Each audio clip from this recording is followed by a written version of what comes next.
আরে দেবদার খাদান বইয়ের ছবিটা লিক হয়ে গেছে গানের শুটিংয়ে। তোমরা কি ভেবেছো যে দেবদা হেরে যাবে, দেবদা ভয় পেয়ে যাবে, বলবো ও বাবা আমি ভয় পেয়ে গেছি? আরে না রে ভাই না, ওটা দেব, ওটা গুরু, ওটা দীপক অধিকারী, ওটা প্রধান। তোরা ভেবেছিসটা কি যে উনি হার মেনে নেবে? না রে, তোরা যে ছবিটাকে লিক করেছিস না, ওই ছবিটাকে রিক্রিয়েট করে একমাত্র দেবদাই পারে। সে এমনভাবে মার্কেটিং করলো যে মানুষের খাদান সিনেমাটাকে নিয়ে যতটা এক্সাইটমেন্ট ছিল না, আরো তার থাকতে 10 গুণ এক্সাইটমেন্ট কিন্তু উপরে উঠে গেল। তাহলে তোরা দেবদার ক্ষতি করলি না লাভ করলি রে? আরে তোরা যতই একটা গান ছিল না জিদ্দা, যে লাটাই কিরম ঘুড়ি উড়াও রাতে, লাটাই তো আমার হাতে। তা তোরা যতই রাতে ঘুড়ি উড়া, লাটাই তো দাদারই হাতে রে ভাই, লাটাই তো দাদারই হাতে।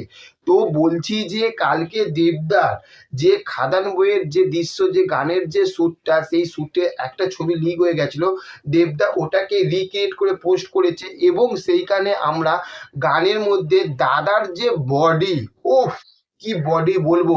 আর অবশেষে দেবদার যে ছেলের যে লুকটা, মানে খাদানের যে ছেলের যে লুকটা, সেই লুকটা অবশেষে এলো। আর কি লাগছে বস। তো একটা কথা বলবো, যে বলে না যে যা হয় ভালোর জন্যই হয়, একদমই ঠিক, যা হয় ভালোর জন্যই হয়। ওরা যদি এই কাজগুলো না করতো না, তাহলে তো ভাই আমরা তো এইরকম ভাবে দেবদাকে দেখতে পেতাম না। আর দেবদা নিজে বলছে যে তোরা কত দেখাবি, আমি দেখাচ্ছি পুরো খুলে খাদান বইয়ের শুটিংটা দেখ, আর কত দেখবি দেখ।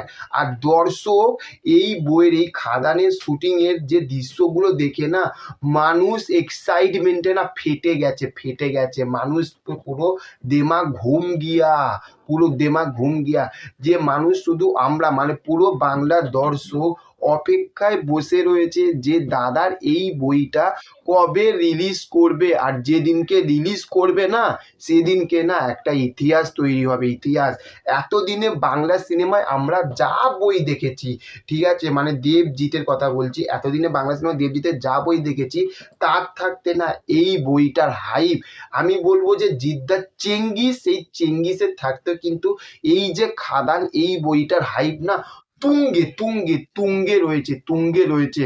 তো তোমরা যতই দাদাকে চাপে ফেলো ভাই, কিচ্ছু যায় আসবে না। তার কারণ দাদা 10 বছর আগেই বলে দিয়েছিল যে চ্যালেঞ্জ নিবি না সালা, পাঙ্গা নিবি না সালা। তার কারণ হচ্ছে যে আমাদের দাদার নাম হচ্ছে যে দীপক অধিকারী ওরফে প্রধান, দেখিয়ে দিয়েছে যে সাহস কাকে বলে।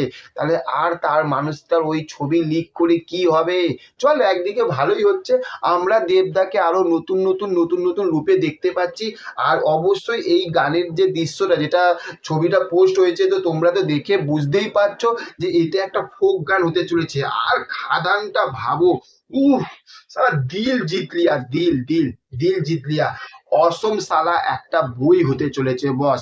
তো যারা দেব হেটার্স আছো, তারা গিয়ে একবার দেখবে যে দেবদার এই বইটা কাকে বলে। ঠিক আছে, এতদিন প্রচুর হেটার্স করছো, মন থাকতে একবার গিয়ে দেখবি ভাই কাকে বলে। যে দেবের খাদান দুর্ধর্ষ লেভেলের একটা মুভি হতে চলেছে। এটা শুধু আমার না, পুরো বাঙালি অডিয়েন্স, বাঙালি দর্শক, বাঙালি জনগণের, বাংলা সিনেমা প্রেমী সবারই একটা আশা ভরসা যে খাদান একটা ব্যাপক লেভেলের, ব্যাপক লেভেলের, ব্যাপক লেভেলের একটা মুভি হতে চলেছে। তো চলো গাইস, আজকের ভিডিওটা এই পর্যন্ত। আর ভিডিওটা ভালো লাগলে অবশ্যই লাইক কমেন্ট শেয়ার করবে, করবে তো নিশ্চয়ই। চলো, আর চ্যানেলে যদি সাবস্ক্রাইব হয়ে থাকো, মানে নতুন হয়ে যদি থাকো, তাহলে অবশ্যই চ্যানেলটিকে সাবস্ক্রাইব করে দেবে। তো চলো, দেখা হচ্ছে নেক্সট অন্য কোনো এপিসোডে। ভালো থেকো। Okay, thank you, have a nice day, tata, bye by.